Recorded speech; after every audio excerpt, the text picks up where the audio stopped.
It's 1 a.m. and you're staring at a glowing screen, refreshing Zillow while the blue light burns right through your tired retinas. Every house in a safe zip code is listed for $500,000, even the ones that look like they're barely standing. The updated kitchen is just cheap gray flooring and basic subway tiles slapped over moldy drywall to hide the structural decay.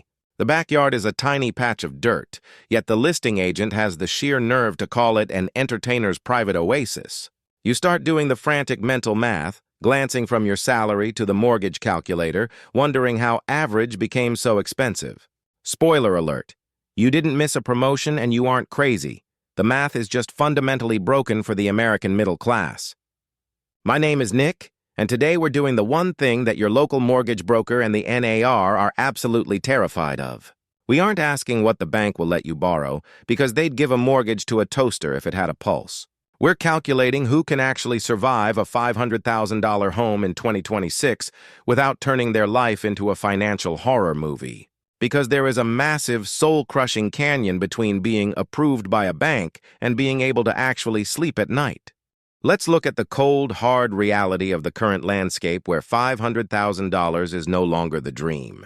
In cities like Austin or Denver, that massive price tag is now just the entry fee for a basic aging box. You're paying for a roof that's 10 years old and an AC unit that sounds like a jet engine taking a bath. With a median income of $84,000, we're asking families to buy homes costing 6 times what they earn annually. Your parents bought for way less, and TikTok influencers say it's easy, but they are ignoring the basic laws of physics. Let's talk about the 20% down payment. That's $100,000 in cash that most people simply don't have. The average savings account holds $8,000, leaving you with a $92,000 gap that feels impossible to bridge. Even if you save $1,000 every single month, it would still take you nearly a decade to hit that goal. So you pivot to a 5% down payment, thinking you've won, but you just walked into the PMI poverty trap.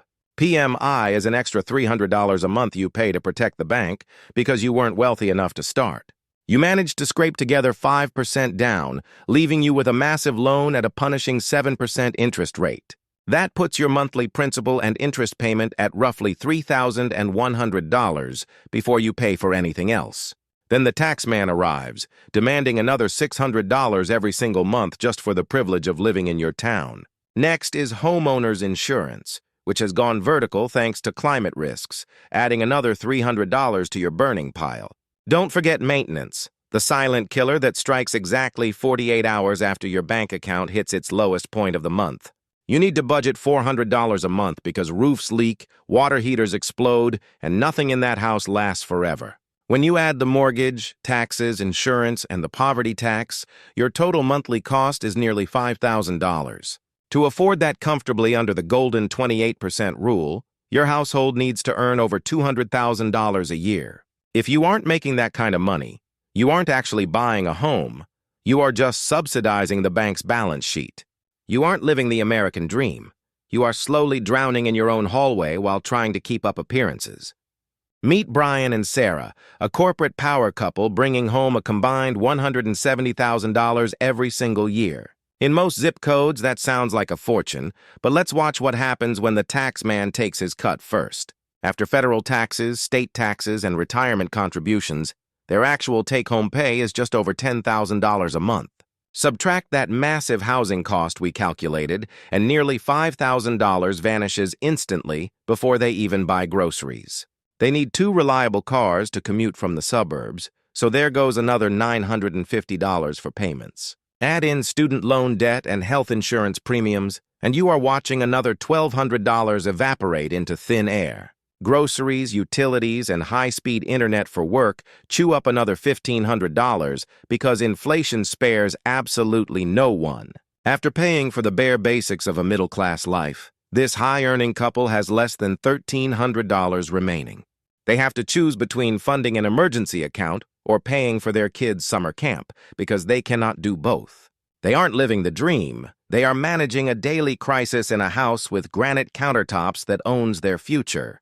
The most insidious part is that the housing market doesn't care if you can breathe, only that you sign the paper.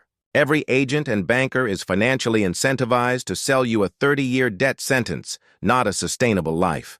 We have collectively rebranded financial misery as adulting, pretending that being house poor is just a normal rite of passage. Since the 90s, home prices have skyrocketed 400%, while your wages have barely managed to crawl forward.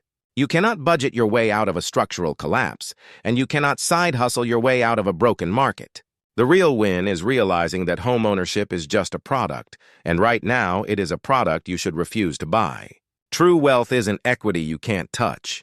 It is having the margin to quit a toxic job and sleep peacefully. If the math doesn't work, have the courage to walk away, keep renting, and protect your freedom from the bank. Look for a smaller home, move to a cheaper state, or simply wait for the insanity to break, but do not capitulate. The smartest move in 2026 isn't signing a contract, it's refusing to let a wooden box destroy your ability to live.